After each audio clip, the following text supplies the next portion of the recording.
الحمد لله وكفى وسلام على عباده الذين اصطفى أما بعد فأعوذ بالله من الشيطان الرجيم بسم الله الرحمن الرحيم لقد كان لكم في رسول الله أسوة حسنة صدق الله العظيم محبت سے ذوق شوق سے دوشی پر اللهم صل على سيدنا محمد وعلى آل سيدنا محمد وبارك وسلم اللهم صل على سيدنا محمد وعلى آل سيدنا محمد وبارك وسلم اللهم صل على سيدنا محمد وعلى آل سيدنا محمد وبارك وسلم سیرت النبی کے پروگرام کا اصل مقصد یہ ہوتا ہے کہ ہم نبی صلی اللہ علیہ وسلم کی سیرت کی روشنی میں اپنی زندگی کا جائزہ لیں کہ ہم نبی صلی اللہ علیہ وسلم کی سنت پر کتنا عمل کرتے ہیں اور زندگی میں سنتوں کو کتنا توڑتے ہیں۔ اس بات کا جائزہ لیں کہ ہم اللہ کے قرآن کے حکموں کو جس کی نبی صلی اللہ علیہ وسلم نے ہر حال میں پابندی کی، ہم اللہ کے حکموں کو کتنا توڑتے ہیں اور کتنا اس پر عمل کرتے ہیں۔ یہ جائزہ ہوتا ہے۔ اگر صرف تعریفیں کر دیں، حضور صلی اللہ علیہ وسلم ہماری تعریفوں سے بالاتر ہے۔ اللہ تعالیٰ نے خود اپنے پیارے حبیب کی تعریف کی، انک لعلی خلق عظیم، بے شک آپ کا اخلاق سب سے اعلیٰ ہے۔ تو ہماری تعریفوں سے کیا بنے گا؟ ہم تو یہ ہے کہ قرآن اور حدیث کی روشنی میں یہ دیکھیں کہ ہم کتنے حکموں کو توڑتے ہیں اور کتنوں پر عمل کرتے ہیں۔ اب اللہ تعالیٰ نے اپنے نبی کو فرمایا انک لعلی خلق عظیم، بے شک آپ کے اخلاق سب سے اعلیٰ ہیں۔ تو ہم ذرا دیکھیں ہمارے اخلاق کیسے ہیں۔ گھر میں دیکھیں، بچوں کے ساتھ، بیوی کے ساتھ، دفتر میں، بازار میں ہمارا بولنے کا انداز کیا ہے، دوسروں سے ڈیلنگ کرنے کا، لینا دینے کا انداز کیا ہے۔ تو آپ دیکھیں گے کہ ہماری زندگی میں بہت سی کمیاں کوتاہیاں ہیں کہ ہم اللہ کا حکم ہی توڑتے ہیں اور نبی کی سنت کو بھی چھوڑتے ہیں۔ اور اس پر حیرانی یہ ہے کہ اس کو جرم بھی نہیں سمجھتے، تو کہتے اور یہ کہہ کے فارغ ہو جائے جی گناہ گار ہیں، سب گناہ گار ہیں۔ گناہ نہیں، گناہ گار نہیں کہنا چاہیے، بلکہ یہ کہنا چاہیے ہم نافرمان ہیں۔ پھر بندے کے نفس کے اوپر چوٹ پڑتی ہے کہ بھئی میں تو اللہ کے حکم کو توڑ رہا ہوں، نافرمانی کر رہا ہوں، میں تو نبی کی سنت کو چھوڑ رہا ہوں، نافرمانی کر رہا ہوں۔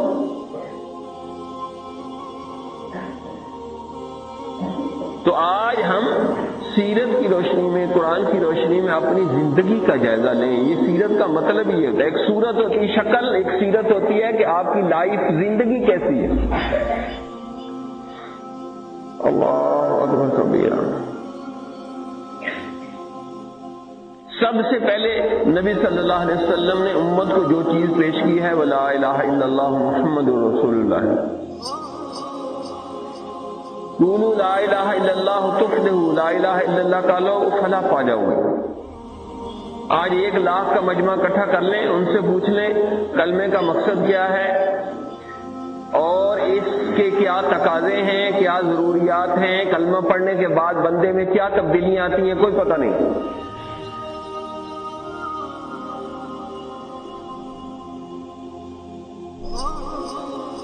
مکہ کے ماحول میں کافر کیوں نہیں کلمہ پڑھتے تھے؟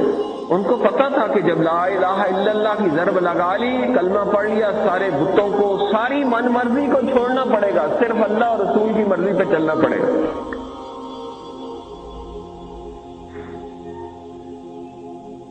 اس لیے علامہ اقبال نے کہا یہ شہادت گہ الفت میں قدم رکھنا ہے۔ لوگ آسان سمجھتے ہیں مسلمان ہونا، تمہیں گویم مسلمانم بلرزم کے دانم مشکلات لا الہ، کہ جب میں لا الہ پڑھتا ہوں میں کانپنے لگ جاتا ہوں، اس لیے کہ لا الہ پڑھنے کی میں ذمہ داریاں جانتا ہوں کہ لا الہ پڑھنے کے بعد بندے کے اوپر کتنی ذمہ داریاں عائد ہو جاتی ہیں۔ ہر مسلمان کو چاہیے اس نے کلمہ پڑھا ہے تو وہ کم از کم 15 20 10 بندوں کو زندگی میں کلمہ پڑھا کے مسلمان کرے، یا نام کے مسلمانوں کو کام کا مسلمان بنائے۔ ہم نے یہ کیا ہے؟ ہم خود نہیں صحیح طریقے سے مسلمان ہوئے تو دوسروں کو کیسے کریں گے؟ حضرت ابوبکر رضی اللہ تعالیٰ عنہ مسلمان ہوئے، کہا یا رسول اللہ میرا کیا کام ہے؟ فرمایا جو میرا کام ہے وہی آپ کا کام ہے۔ تو 10 عشرہ مبشرہ، جو 10 جنت کی بشارت حضور نے جن کو دی تھی، ان میں سے 6 بندے حضرت ابوبکر کے ذریعے مسلمان ہوئے۔ ہم نے آج تک اس کلمے کی کیا خدمت کی؟ زبان سے پڑھ لینا آسان ہے، دل سے کلمہ پڑھ کے اس کے مطابق عمل کر لینا مشکل کام ہے۔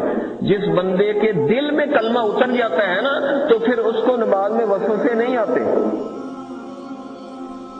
اس کے دل، دماغ، جسم و جان میں لا الہ الا اللہ کا نور اتنا چلا جاتا ہے، پھر وسوسے شیطانی نہیں اس کو آ سکتے۔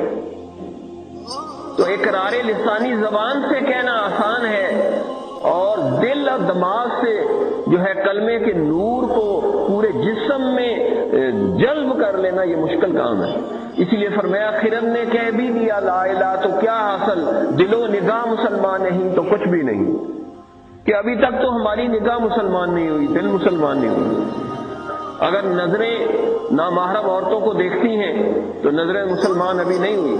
اگر زبان سے غیبت، جھوٹ، چغلی، ارد گرد یہ فضول باتیں ہیں جی، یہ ادھر ادھر کی باتیں نکلتی ہیں تو ابھی زبان مسلمان نہیں ہوئی۔ اگر ہاتھ سے آپ کسی کو تکلیف پہنچاتے ہیں، ابھی ہاتھ سے ہی معنوں میں مسلمان نہیں ہوا۔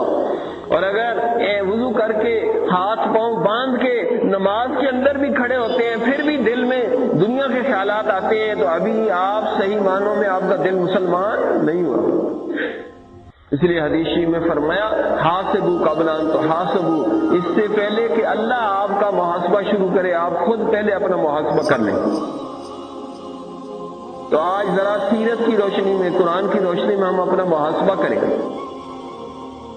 کہ پہلا کلمہ جو ہے اس کا مقصد، اس کی حقیقت ہمارے دل دماغ تک نہیں کھلی۔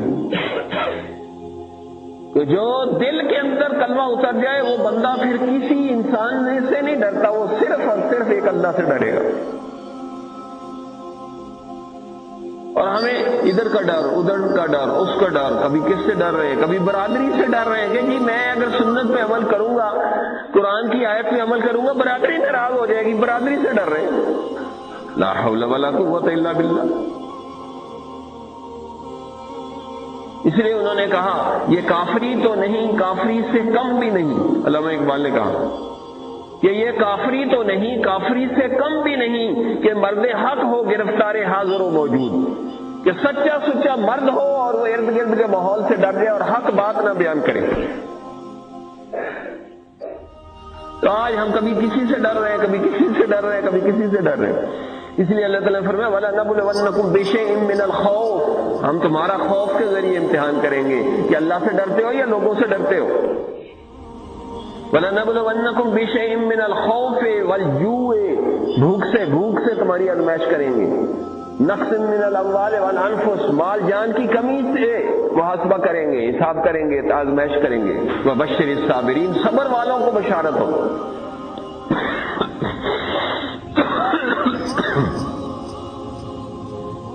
تو آج ہم اپنا محاسبہ نہیں کرتے، قرآن اور سیرت کی روشنی میں محاسبہ نہیں کرتے۔ تو پہلے تو ایمان یقین کا محاسبہ ہو کہ ہمارا ایمان یقین کس لیول کا ہے۔ حدیث میں آتا ہے جددوا ایمانکم، اپنے ایمان کی تجدید کرتے رہا کرو، یعنی سوتے جاگتے کلمہ پڑھتے رہا کرو۔ اب ذرا ہم جائزہ لیں اپنا، اور اپنے بچوں کو بھی، عورتوں سے بھی جا کے پوچھیں کیا سوتے جاگتے ہم کلمہ پڑھ کے سوتے ہیں؟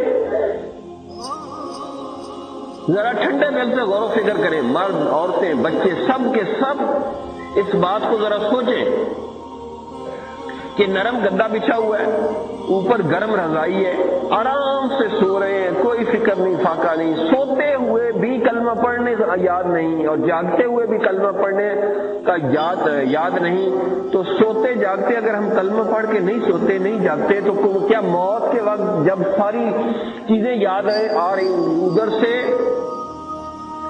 فرشتے نظر آ رہے ہوں گے، تو اتنی مشکل وقت میں کلمہ یاد آ جائے گا؟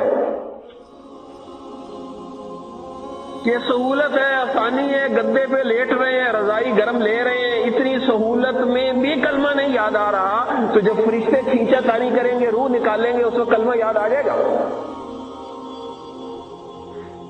اس ایک نقطے پہ غور کر لیں کہ لا الہ الا اللہ ہمارے دل میں کتنا اترا ہے کہ سوتے جاگتے کلمہ پڑھنا یاد ہی نہیں، دنیا کی باتیں کرتے کرتے سو جاتے ہیں، ٹی وی VCR دیکھتے دیکھتے، موبائل سنتے سنتے سو جاتے ہیں، اسی طرح اٹھ جاتے ہیں، یعنی سوتے جاگتے کلمہ پڑھنا یاد ہی نہیں۔ اب ایک اس بات کا جائزہ لے لیں،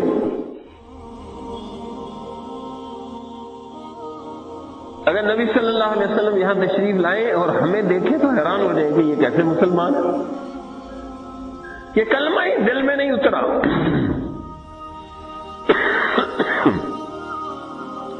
یہ سچا واقعہ ہے کہ نیشنل میڈیکل کالج میں ایک ڈاکٹر نور احمد نور ہے، انہوں نے 10 سال اس کے پاس 100 مریض آئے جو فوت ہو گئے، تو 10 سال میں اس نے جب بندہ فوت ہوتا اس کو تلقین کرتے کلمہ پڑھو، تو وہ لکھتے رہے کہ اس کو کلمہ ملا، اس کو کلمہ نہیں ملا، اس کو کلمہ ملا، اس کو کلمہ نہیں ملا۔ جب 10 سال کے بعد انہوں نے کاغذ اٹھا کے دیکھا کہ 100 بندوں میں سے کتنوں نے کلمہ پڑھا کتنوں نے نہیں کلمہ پڑھا، تو وہ حیران ہو گئے کہ مرتے ہوئے میں نے 100 بندوں کو کلمہ تلقین کیا، لا الہ الا اللہ محمد رسول اللہ، تو 100 میں سے مرتے ہوئے صرف 3 بندوں نے کلمہ پڑھا، 97 بندے بغیر کلمے سے مر گئے۔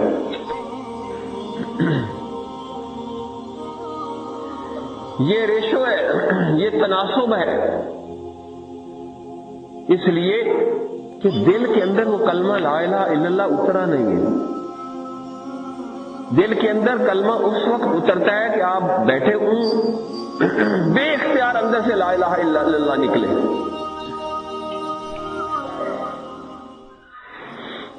بیٹھے بیٹھے اندر سے کیا نکلا ہے، آپ کا کیا نکل رہا ہے، یا سوتے ہوئے آپ کے منہ سے کیا نکل رہا ہے؟ تو اس کو دل، دماغ، ہڈیوں، خون تک اس لا الہ الا اللہ کو اتارنا ہے، پھر بات بنے گی۔ اگر اس کلمے کے بغیر جائیں گے تو ہم لوگ بڑے خطرے میں۔ تو حضور نے سب سے پہلے کیا امت کو دیا؟ لا الہ الا اللہ تفلحوا، قولوا لا الہ الا اللہ تفلحوا، کلمہ پڑھ لو، دل سے نجات پا جاؤ گے۔ ایک دفعہ ایک بندہ حج کرنے گیا اور وہ کعبے کے پردے کو پکڑ کے 1 گھنٹہ دعا کرتا رہا، یا اللہ ایمان سلامت، ایمان سلامت، ایمان سلامت، ایمان سلامت۔ کسی بزرگ نے دیکھا تو پوچھا، بھائی آپ 1 گھنٹے سے ایک دعا مانگ رہے ہیں اور کوئی دعا کیوں نہیں مانگ رہے؟ انہوں نے کہا میرا اور اللہ کا معاملہ، آپ بیچ میں نہ آئے۔ تو وہ پیچھے پڑ گئے کہ نوجوان بتاؤ کیا راز ہے اس میں؟ تو جب پیچھے بڑھ گیا تو انہوں نے راز بتایا کہ میں انڈیا کے فلاں شہر میں رہتا تھا، میرے گھر کے سامنے مسجد تھی، تو میں نماز نہیں پڑھتا تھا، ایک نمازی تھا متکبر تھا اور مجھے روز کہتا ہے تو یہودی ہے، عیسائی ہے، فلاں ہے اور تو نماز نہیں پڑھتا، تو میں چپ کر جاتا، بھی واقعی میرا قصور ہے، نماز پڑھنی چاہیے۔ کچھ دنوں بعد پتہ چلا وہ نماز پڑھنے نہیں آتا، ہم اس کی عیادت کے لیے گئے، دیکھا تو اس کو بڑی خوفناک بیماری لگی ہوئی ہے اور اس کی حالت بڑی خراب ہے، حتیٰ کہ ہمارے بیٹھے بیٹھے اس کے اوپر عجیب حالت تاری ہوئی۔ کہنے لگا وہ یہ قرآن اٹھاؤ، جب قرآن اس کے سامنے لائے کہنے لگا میرا اس قرآن کے ساتھ کوئی تعلق نہیں۔ تو تھوڑی دیر بعد ہچکی آئی، مر گیا، کافر ہو کے مر گیا۔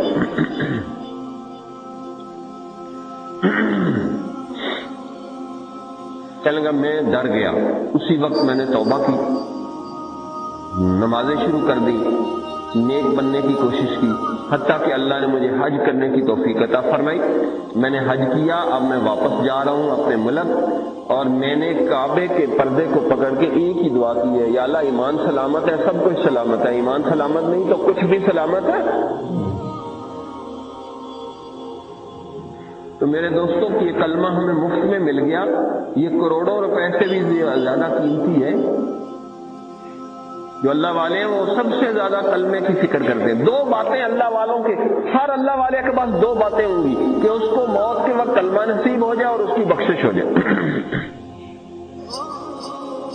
ہر عقل مند بندے کی یہی تمنا ہونی چاہیے کہ موت کے وقت کلمہ نصیب ہو جائے اور کیا ہو جائے، بخشش ہو جائے۔ اور ہم نے یہاں سے کیا لے کے جانا؟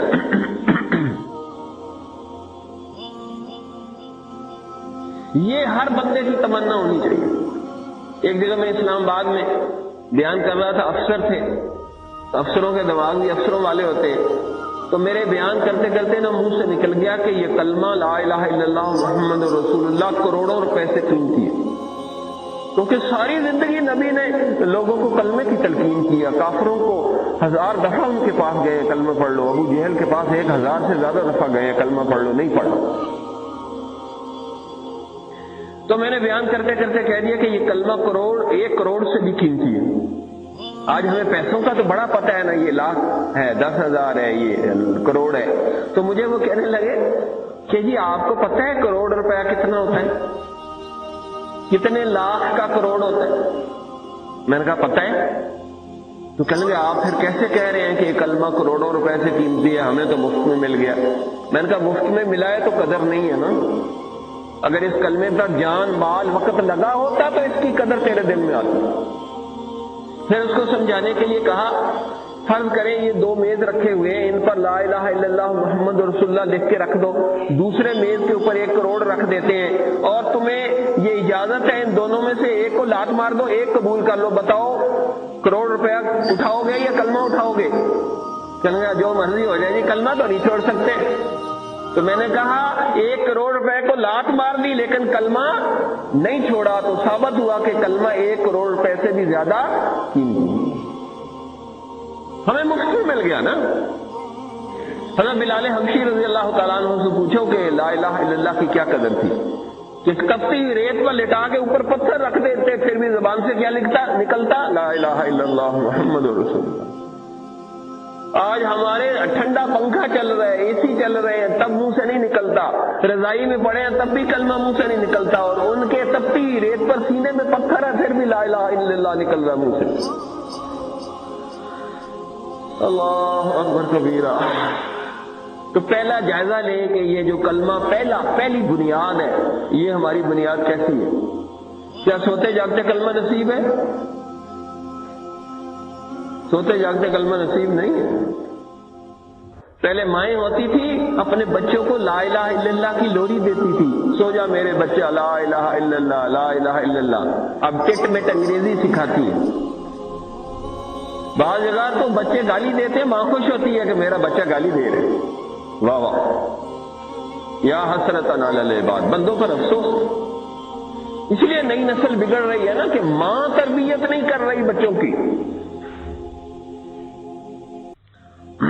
اس وقت شروع ہی سے بچے کے دل دماغ میں کلمہ ڈال دیتے تھے، بچے مائیں لوری دیتی تھی، بڑا ہوتا تھا سب سے پہلے کیا سکھاتے تھے؟ کلمہ سکھاتے تھے۔ اب یہ بڑے بڑے علاقوں میں کلمہ کیا سکھانا ہے، انگریزی کا لفظ سکھاتے ہیں، انگریزی کی گڑتی دیتے ہیں، پھر ساری زندگی وہ ٹٹ مٹ کرتا رہتا ہے۔ ہم انگریزی سیکھنے سے منع نہیں کرتے، ضرور سیکھنی چاہیے، لیکن جتنا انگریزی کو ٹائم دیتے ہیں اتنا قرآن کو بھی ٹائم دیں، تاکہ دونوں کو وقت برابر ہو جائے۔ ایک دفعہ ایک بندہ امریکہ سے آیا، اس کے والد بیمار تھے، فوت ہو گیا، تو جنازہ پڑھنے لگے، بڑا دھاڑے مار مار کے رو رہا ہے۔ کسی نے کہا کیوں رو رہے ہو، سب کے والدین فوت ہوتے ہیں، صبر کرو۔ تو اس نے کہا کہ میں اس کو تھوڑی رو رہا ہوں۔ ان کا ابا باپ کا جنازہ سامنے پڑا ہے، اس وقت تمہیں کون یاد آ رہا ہے، کس کو رو رہے ہو؟ چل گا میں اس بات کو رو رہا ہوں کہ میرے ابا نے مجھ کو ایم اے انگریزی کروا دیا، حتیٰ کہ میں انگریزوں کو، امریکیوں کو انگریزی پڑھاتا ہوں، لیکن مجھے جنازے کی دعائیں نہیں آتی، میں اب اس پر انگریزی کی نظمیں پڑھوں کہ جنازے کی دعا نہیں آتی، اب ابا کے اوپر کیا پڑھوں، انگریزی کی نظمیں پڑھوں جو میں اس نے سکھا دی مجھے۔ تو ہم منع نہیں کرتے انگریزی بھی پڑھو دنیا کمانے کے لیے، لیکن یہ انگریزی، یہ ساری چیزیں قبر میں تو نہیں کام آئیں گی۔ قبر میں مر گئے، نیکیاں کم ہو گئی، فرشتے کہے نکالو، آپ کہیں جی میں تو ایم اے انگریزی کیا ہے جی، ایم ایس سی کیا، میں ڈاکٹر انجینئر ہوں، مجھے چھوڑ دو، تو قبر میں چھوڑ دیں گے؟ بھائی دنیا کمانے کے لیے آپ نے 16 سال لگائے، کبھی قرآن سیکھنے کے لیے 16 مہینے لگا لو تو بیڑا پار ہو جائے گا۔ جو نبی ہمیں تحفہ دے کر گئے ہیں تو اس تحفے کو بھی تو دیکھو۔ تو کلمے کے بعد نماز کی اہمیت ہوتی ہے کہ جو بندہ کلمہ پڑھ کے مسلمان ہو جائے اب اس پر نماز فرض ہو جاتی ہے، ڈیوٹی ہے۔ جتنی ہم دفتروں میں ڈیوٹی دیتے ہیں اس سے بڑی ڈیوٹی کیا ہے؟ اللہ کے آگے سجدہ کرنا، نماز پڑھنی۔ لیکن ہم اس کی طرف 95% بندے نماز ہی نہیں پڑھتے۔ اب دیکھ لو نا اس محلے میں کتنے لوگ ہیں، جمعے والے دن مسجد کہاں تک بھری ہوئی ہوتی ہے، 5 نمازوں میں 1-2 صفیں ہوتی ہیں، باقی کدھر گئے؟ یعنی فرض نماز کا احساس ہی نہیں کہ فرض نماز پڑھنی۔ اس کا آسان طریقہ بتاتا ہوں، بچوں کو، بڑوں کو، سب کو بتاؤ کہ باوضو رہنے کی کوشش کرو، باوضو رہنے کی برکت سے اللہ تعالیٰ آپ کو پکا نمازی بنا لے گا۔ باوضو کثرت سے رہو اور استغفار کی کثرت کرو، ان دونوں چیزوں کی برکت سے اللہ آپ کو پکا نمازی بنا لے گا۔ کیونکہ اصل مسئلہ وضو ہے، وضو ہو تو نماز پڑھنا کوئی مشکل تو نہیں ہوتا۔ اور جو ہم نماز پڑھتے ہیں بڑی مشکل سے 20, 30, 33 نمبر والی پڑھتے ہیں، ہمیں 100 نمبر والی نماز پڑھنی چاہیے۔ خشوع و خضوع ہو، رونا ہو اللہ کے آگے، یہ ہو کہ میں اللہ کے دربار میں کھڑا ہوں، یہ خیالات، یہ وسوسوں سے پاک نماز نصیب ہو جائے، کم از کم اس کی فکر تو ہو۔ تو نبی کی زندگی میں سب سے زیادہ چیز کیا تھی کہ انہوں نے لوگوں کو کلمہ پڑھایا، کلمے کا نور تھا۔ دوسری چیز نبی صلی اللہ علیہ وسلم کی سیرت میں کیا ہے؟ نماز کی پابندی ہے۔ نبی نے ساری زندگی میں ایک دفعہ بھی نماز نہیں چھوڑی، اور کتنے بندے ہیں انہوں نے ایک دفعہ نماز پڑھی نہیں۔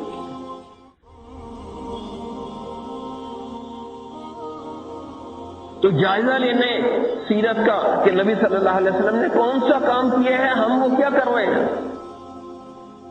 تو سارے بندے نماز پڑھتے، حتیٰ کہ پکے منافق بھی نبی کے زمانے میں نماز پڑھتے تھے۔ عبداللہ بن ابی اینڈ پارٹی پکے منافق تھے، کافروں سے بھی برے تھے، وہ بھی نماز پڑھتے تھے۔ اور آج کل کے مسلمان جو ایمان کا دعویٰ کرتے وہ نماز نہیں پڑھتے۔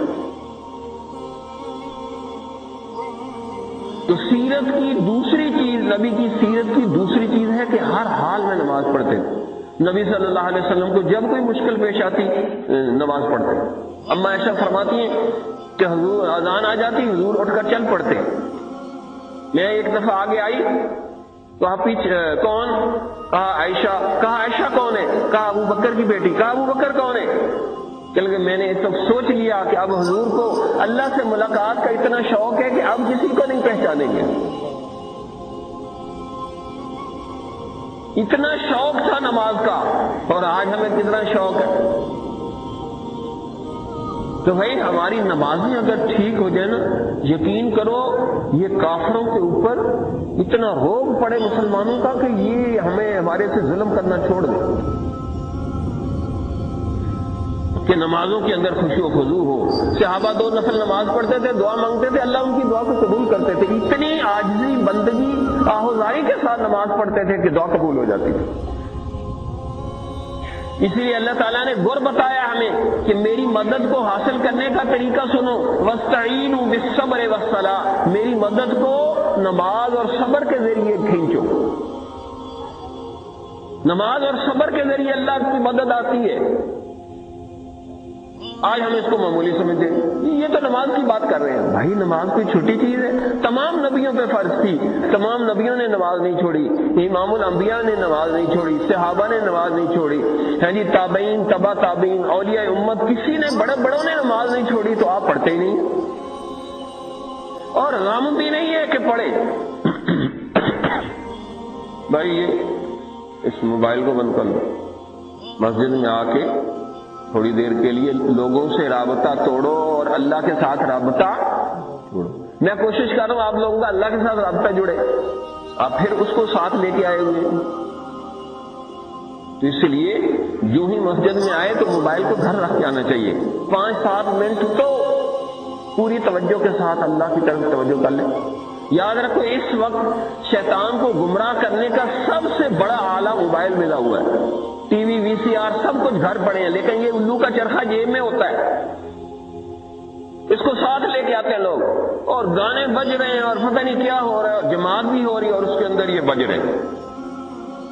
یہ بڑی خوفناک چیز ہے۔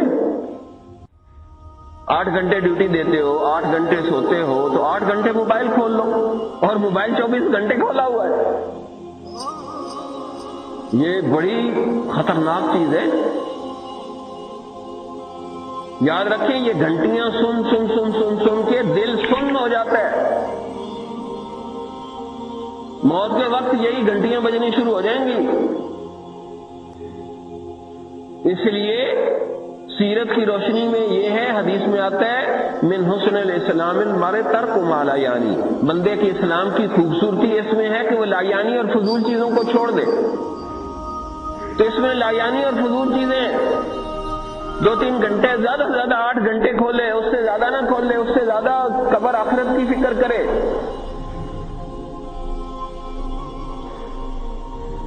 میں ایک دفعہ ہم تھوڑی دیر کے لیے 2 گھنٹے کے لیے میں موبائل کھولتا ہوں، عموماً بند رہتا ہے، تو پہلے کھولتے تھے تو ٹوں ٹوں کی آواز لگی ہوئی تھی۔ ایک دن میں نے دیکھا میرے دماغ میں ٹوں ٹوں کی آواز آ رہی، میں نے سوچا کہ موبائل بج رہا، دیکھا تو وہ نہیں بج رہا تھا، تو میں نے سوچا کہ یہ جو سن سن کے میرے لاشعور دماغ کے اندر ٹوں ٹوں فیڈ ہو گیا ہے، چلا گیا۔ میں نے کہا یہ تو بڑا خوفناک ہے، کہیں موت کے وقت بھی ٹوں ٹوں نہ ہونے لگ جائے، کلمہ یاد ہی نہ آئے۔ پھر میں نے اپنے موبائل کے اوپر اللہ اللہ اللہ اللہ کی آواز لگائی۔ ایک دن ایسے پڑا تھا تو ایسے دماغ کے اندر سے اللہ اللہ کی آواز محسوس ہوئی، تو میں نے دیکھا موبائل چل رہا ہے، وہ بھی بند پڑا۔ میں نے کہا وہ جو اللہ اللہ سن کے دماغ اور دل کے اندر وہ اللہ اللہ چلا گیا ہے۔ تو بھائی اس کے ذریعے دین کا کام لو، سننا تو ہے ہی، ادھر ادھر کی آوازیں لگانے کی بجائے اپنی آواز میں اللہ اللہ بھر لو، اس کو سنو، تاکہ اللہ اللہ اللہ سن سن کے موت کے وقت بھی اللہ اللہ یاد آ جائے۔ اس لیے ایسی چیزوں سے بھی اچھے کام لے لیتے ہیں، اللہ والوں کی یہی نشانی ہوتی ہے۔ اس لیے قرآن حکیم اللہ اللہ کے نام سے بھرا پڑا ہے۔ نماز کے بعد ذکر کی کثرت ہوتی ہے، جو بندہ ذکر کی کثرت کرتا ہے اللہ اس کا بیڑا پار کر دیتا ہے۔ اس لیے حدیث میں آتا ہے کہ نبی صلی اللہ علیہ وسلم دائم الحزن، ہمیشہ غمزدہ رہتے تھے اور کثرت سے اللہ کا ذکر کرتے تھے۔ اسے قرآن نے بھی فرما دیا کہ 5 نمازیں پڑھنی ہے، حج کرنا ہے 1 دفعہ زندگی میں، زکوٰۃ دینی ہے سال بعد، روزے رکھنے ہیں سال بعد، لیکن ذکر کی باری آئی تو فرمایا ہر وقت اللہ کا ذکر کرنا ہے۔ یا ایھا الذین آمنوا اذکروا اللہ ذکرا کثیرا، اے ایمان والو اللہ کا ذکر کثرت سے کرو، اور اس کے لیے کوئی شرط بھی نہیں، وضو بھی نہ ہو پھر بھی کر سکتے ہیں، حتیٰ کہ آپ ناپاک ہیں پھر بھی ذکر کر سکتے ہیں، زبان سے نہیں دل سے ذکر کر سکتے ہیں۔ یہ نہیں کہا کہ کثرت سے نمازیں پڑھو، کثرت سے حج کرو، نہیں، یہ فرمایا یا ایھا الذین آمنوا اذکروا اللہ ذکرا کثیرا، کثرت سے اللہ کا ذکر کرو۔ اگر کثرت سے دنیا کی باتیں کر سکتے ہیں تو کثرت سے اللہ کا ذکر کیوں نہیں کر سکتے؟ تو اس لیے یہ اللہ کا نام اللہ، یہ اسم اعظم ہے، اس نام کی برکت سے یہ پوری دنیا قائم ہے۔ اس لیے کثرت کے ساتھ قرآن میں اللہ کا نام اللہ استعمال ہوا۔ ایک ہندو لڑکا مسلمان ہوا، بس میں بیان ختم کرنے والا ہوں، دعا کرتے ہیں ابھی۔ تو اس سے پوچھا کہ آپ کیوں مسلمان ہوئے؟ اس نے کہا کہ میں نے ساری کتابیں پڑھی تورات، انجیل، وید، ادھر ادھر کی ساری کتابیں پڑھی. پھر میں نے قرآن پڑھا تو میں حیران ہو گیا کہ اس میں جگہ جگہ اللہ کا نام اللہ استعمال ہوا ہے. تو کہا کوئی کتاب لکھنے والا اپنا نام نہیں لکھتا، لیکن قرآن میں سب سے پہلے بسم اللہ الرحمن الرحیم اللہ نے اپنا نام لکھا ہے. سب سے پہلے کوئی بندہ اپنی کتاب میں اپنا نام نہیں لکھ سکتا. میں اللہ کا نام اللہ پڑھ کے کلمہ پڑھ کے مسلمان ہو گیا. تو بھائی یہ اللہ کا نام بڑی برکت والا ہے. اللہ نور السماوات والارض، اللہ لا الہ الا هو الحی القیوم. ہے جی اللہ نزل احسن الحدیث، اللہ ہی نے سب سے بہترین چیز قرآن نازل کیا ہے. تو اس لیے اللہ کے نام کی بڑی برکت ہے. اس نام سے جو محبت کرتا ہے کل موت کے وقت اللہ تعالیٰ اس نام کی برکت سے اس کو کلمہ نصیب فرما دیتا ہے. لا الہ الا اللہ، کہ اللہ کے سوا کوئی معبود نہیں ہے. تو اس لیے اس اللہ کے نام کو دل میں جما لیں، بٹھا لیں.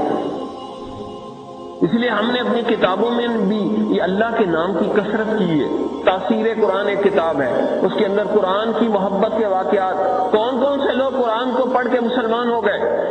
ہاں جی اسی طرح نبی صلی اللہ علیہ وسلم کی سیرت کے اوپر کیا نبی کی محبت ہونی چاہیے، اور یہ محبت کیسے بڑھا سکتے ہیں. تو محبت بڑھانے کے طریقے لکھے ہیں کہ محبت رسول کا اضطراب پیدا کریں، کہ نبی صلی اللہ علیہ وسلم کی محبت کی بے چینی پیدا کریں. دیکھیں پھر آپ کو کس طریقے سے خواب میں حضور کی زیارت ہوگی اور درود شریف پڑھنے کو دل چاہے گا، اور پتہ نہیں کیا کیا اللہ تعالیٰ آپ کے لیے چیزیں نیک بننے کی آسان کر دے گا. محبت رسول کے اضطراب پیدا کریں. اسی طرح سچی طلب ہو، جیسے آپ توجہ سے میری طرف دیکھ رہے ہیں، میں بات کر رہا ہوں، اگر آپ اس طرف کو منہ کر لیں تو میں بات کرنا بند کر دوں گا کیونکہ طلب نہیں ہوگی.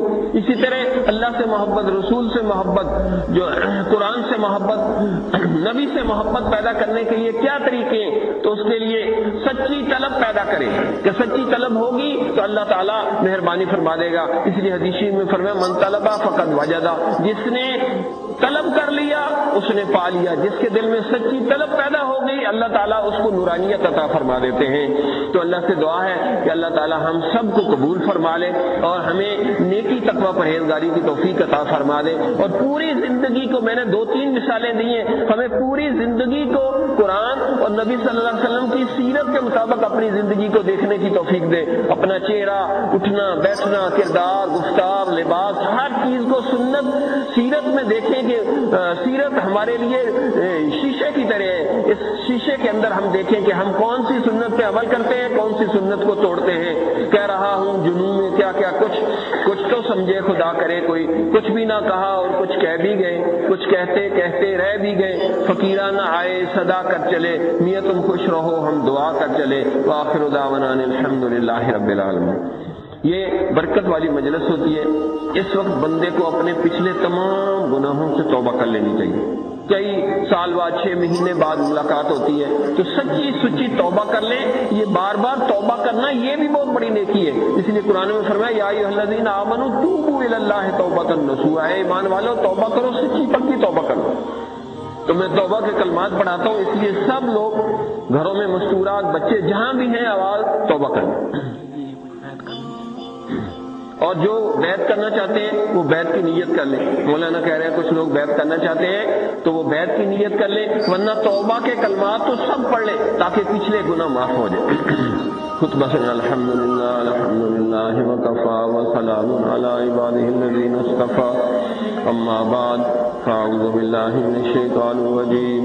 پیچھے پیچھے یہ کلمات پڑھتے جائیں. بسم اللہ الرحمن الرحیم. لا الہ الا اللہ محمد رسول اللہ.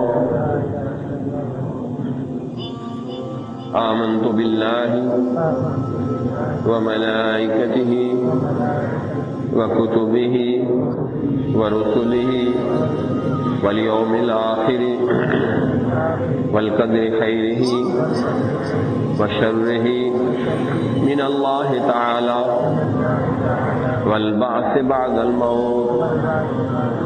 آمنت باللہ کما ہوا بأسمائہ وصفاته وقبلت جميع احکامه اقرار باللسان وتصدیق بالقلب اشهد ان لا الہ الا اللہ واشهد ان محمدا عبده ورسوله استغفر الله ربي من كل ذنب واتوب الیہ صلی اللہ تعالی علی خیر خلقہ سیدنا محمد وعلى آلہ واصحابہ اجمعین برحمتک یا ارحم الراحمین۔ یہ کلمات پڑھنے سے آپ بیعت ہوئے، جو توبہ کی نیت ہے انہوں نے توبہ کی ہے۔ اب ہلکے پھلکے سے 4-5 وظیفے ہیں وہ پڑھ لیں، آسانی ہو جائے گی۔ ایک چلتے پھرتے اٹھتے بیٹھتے دل پر نظر رکھیں کہ دل کہہ رہا اللہ اللہ اللہ، پھر اسی طرح تھوڑی دیر آنکھیں بند کر کے اللہ کی طرف توجہ کر کے بیٹھ جائیں، اس کو مراقبہ کہتے ہیں، 10-15 منٹ آدھا گھنٹہ۔ اسی طرح 100 دفعہ صبح شام استغفار کر لیں، استغفر اللہ ربی من کل ذنب واتوب الیہ۔ اس طرح 100 دفعہ درود شریف پڑھ لیں، اللہم صلی علی سیدنا محمد وعلی آل سیدنا محمد وبارک وسلم۔ ایک پارہ قرآن کی تلاوت، آدھا پارہ یا ایک پاؤ تلاوت کر لیں، اور چھٹا رابطہ کریں کہ ہمارے ہاں مجلس ذکر ہوتی ہے جامع الصالحات میں، ہفتے والے دن مغرب کے بعد، مغرب سے عشاء تک اس میں شامل ہو جائیں۔ وہاں ذکر فکر مراقبات بیان ہوتا ہے، دعا ہوتی ہے، انشاءاللہ اس سے آپ لوگوں کے لیے نیک بننا آسان ہوگا۔ جو میں نے وظائف بتائے تو یہ ایک چھوٹی سی کتاب ہے، بہت پر تاثیر وظائف، زندگی کے مختلف موقعوں کے حساب سے کوئی مشکل پریشانی ہو اس کے وظائف ہیں، اور چھوٹی سی کتاب ہے، اس کے آخر پہ لکھے ہوئے یہ معمولات جو میں نے بتائے ہیں 6، یہ اس کے آخر پہ آخری صفحے پہ لکھے ہوئے ہیں، تو یہ وہاں سے آپ پڑھ کے اس کو یاد کر کے اس پر عمل کرنا شروع کریں۔ 40 دن ان کو پابندی سے کریں تو دیکھنا آپ کے دل دماغ کی دنیا بدلے گی، اور آپ کو نیکی کا ذوق شوق ہو جائے گا، اور بہت سے گناہ آپ سے چھوٹ جائیں گے۔ اللہ سے دعا ہے اللہ ہمارے سارے گناہوں کو معاف فرما دے۔ تھوڑی دیر آنکھیں بند کر کے توجہ اللہ کر کے بیٹھے، مراقبہ کر لیں، پھر دعا کر سوچے نہ زمین ہے نہ آسمان ہے، کچھ بھی نہیں، اللہ کی رحمت آ رہی ہے ہمارے دلوں میں سما رہی ہے، ہمارے دل کی سیاہی ظلمت صاف ہو رہی ہے، اور دل کہہ رہا اللہ اللہ اللہ، اور میں سن رہا ہوں لا الہ الا اللہ۔ دعا اللہم صلی علی سیدنا محمد وبارک وسلم، ربنا اتمم لنا نورنا واغفر لنا انك على كل شيء قدیر۔ یا اللہ ہم سب کی خطاؤں کو معاف فرما، یا اللہ اپنا قرب اور محبت نصیب فرما، علتوں فلتوں ذلتوں سے محفوظ فرما، یا اللہ اپنی محبت معرفت نصیب فرما، یا اللہ اپنا ذوق شوق نصیب فرما، یا اللہ ہم نے سب نے سچی توبہ کی، ہماری توبہ کو استقامت نصیب فرما، موت سے پہلے یا اللہ قبر آخرت کی تیاری کا غم نصیب فرما، یا اللہ ہمارے دل دماغ کے پتھر کو توڑ کے اس میں اللہ اللہ کا نور بھر دے، یا اللہ ہمیں اپنی محبت کا ذوق شوق نصیب فرما دے، یا اللہ جو جس کے دل کی جائز شرعی دعائیں سب کی جائز شرعی دعائیں قبول فرما، مردوں عورتوں بچوں سب کے دلوں کی جائز شرعی دعائیں قبول فرما، یا اللہ اس مسجد مدرسے کو آباد و شاداب فرما، یا اللہ نمازیوں سے اس کو بھر دے، یا اللہ اس کی تکمیل کے لیے غیب سے بندوبست فرما دے، اس کو مکمل فرما دے، یا اللہ اس کی پوری تکمیل فرما دے، یا اللہ جنہوں نے اس پروگرام کا اہتمام انصرام کیا ہے یا اللہ ان سب کے دلوں کی جائز شرعی دعاؤں کو قبول فرما، یا اللہ جس نے جس حیثیت سے حصہ لیا اس کو قبول فرما، اور ہمارے کریم آخری وقت آئے اس دنیا سے جائیں ہم سب کے لا بردل پہ لا الہ الا اللہ محمد